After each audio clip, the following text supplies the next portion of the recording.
आज है रामनवमी। कुछ ऐसे टिप्स एंड ट्रिक्स जो शायद ही आपको पता हो।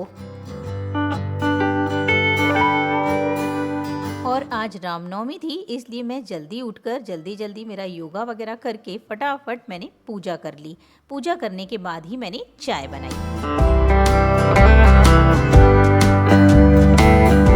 चाय बनाते बनाते फ्रंट कैमरे से मुझे मैं दिखी तो मुझे लगा अरे मैंने सिंदूर नहीं लगाया है, और मुझे बिना सिंदूर और बिंदी के तो कुछ भी अच्छा नहीं लगता है।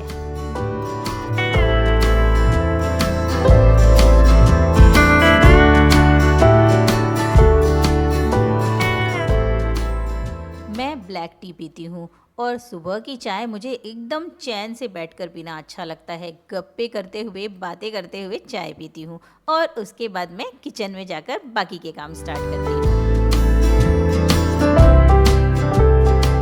चाय पीते पीते मुझे घर दिखाई दे रहा था, पूरा फैला हुआ था, क्योंकि रात को मैंने शूटिंग की थी और कुछ बर्तन बाहर निकाले थे, ये ऐसे ही छोड़ दिया था। इसे तो मैं बाद में देख लूँगी। पहले मैंने थोड़ा सा बिना प्याज लहसुन का मसाला तैयार कर लिया दोनों सब्जियों के लिए। एक तरफ मैंने घी और गेहूं का आटा डालकर हलवे की तैयारी की और दूसरे तरफ मैंने राइस कुकर को गर्म होने के लिए रख दिया था। इसमें घी डाला और फटाफट काले चने बनाने की तैयारी कर ली। एक तरफ अदरक हरी मिर्च जीरे का पेस्ट डालकर वो भुन रहा है और दूसरे तरफ थोड़ा सा हलवा बन रहा है। आप सोच रहे होंगे मैं इतना कम क्यों बना रही हूँ। आज घर में हम दोनों ही हैं और हेल्पर भी छुट्टी पर है। हलवे वाली गैस की फ्लेम को कम कर दिया और चने की तरफ मैंने बेसिक मसाले डाल दिए। तब तक मैंने चने साफ करके रख लिए थे और एक आलू को भी छीलकर तैयार कर लिया था। इस छोले में मैं एक आलू छील कर डालती हूँ, मीन्स कच्चा ही आलू होता है।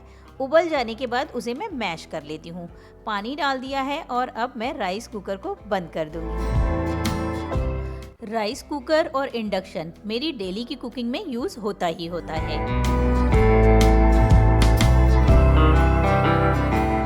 हलवे में चॉप ड्राई फ्रूट डाले और अब गुड़ निकालकर इसमें डाल देंगे। मैं हलवा गुड़ के साथ ही बनाती हूँ क्योंकि मुझे ये टेस्टी भी लगता है और हेल्दी भी होता है। भून जाने के बाद गरम किया हुआ पानी डाल दिया है। इस समय आप देख रहे होंगे यहाँ पे ना तो कोई मेजरिंग कप है ना ही कोई कटोरी है, सब काम अंदाज से हो रहा है। डेली की कुकिंग मैं इसी तरह अंदाज से ही करती हूँ और सालों से कर रही हूँ तो एकदम परफेक्ट भी बनती है।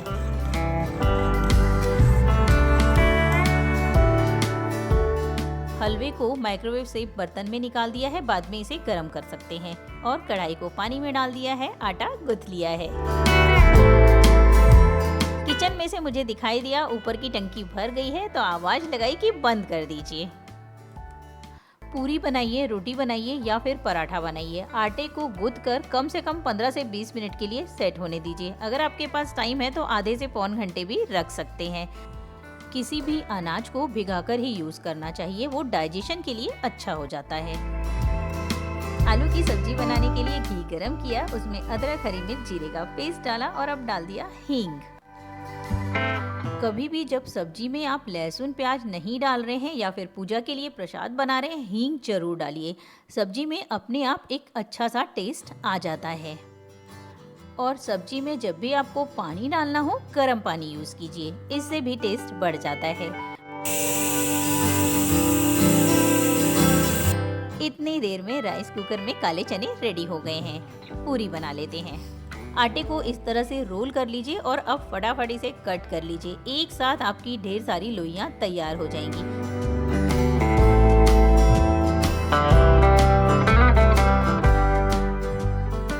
तलने की एक ऐसी ट्रिक कि हर पूरी फूलेगी और कम टाइम में आप ज़्यादा पूरियां बना लेंगे।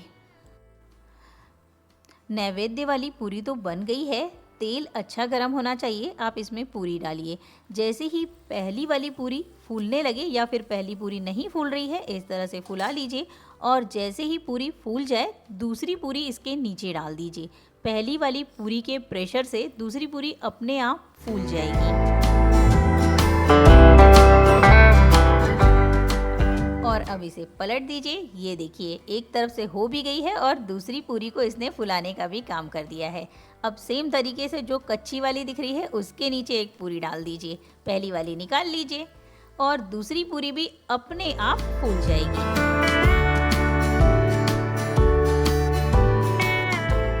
क्या आपको ये ट्रिक पहले से पता थी? अगर हाँ तो कमेंट में यस लिखिएगा और अगर नहीं तो कमेंट में नो लिखिएगा।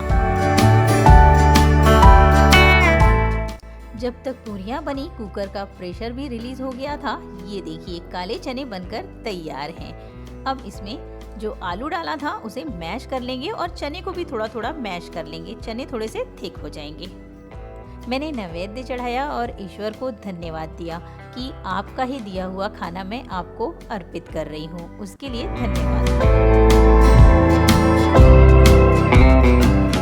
फिर थाली के चारों ओर 2 बार जल घुमा दिया।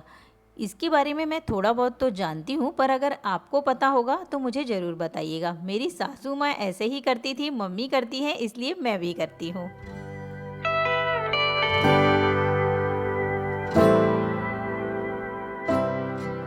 रात में देर तक शूटिंग करने के कारण जो काम फैले हुए थे, बचे हुए थे, उन्हें मैंने फटाफट निपटा लिया। जिस दिन का काम उसी दिन कर लिया जाए तो ठीक है। अगर टालते जाओ बहुत सारे काम पेंडिंग हो जाते हैं और फिर आलस आता है।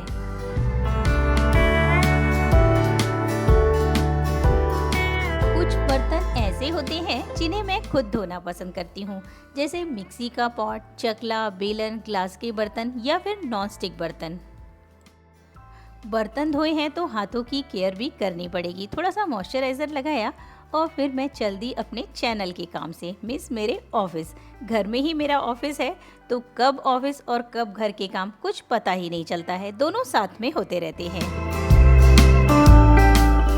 जब तक कंप्यूटर स्टार्ट हो रहा है तब तक मेरा मी टाइम भी हो जाता है, मीन्स 5 मिनट भी काफ़ी होते हैं मुझे रिलैक्स करने के लिए। बहुत हो गया आराम, चलिए लगते हैं काम पे। मिलते हैं एक न्यू व्लॉग में। Bye bye.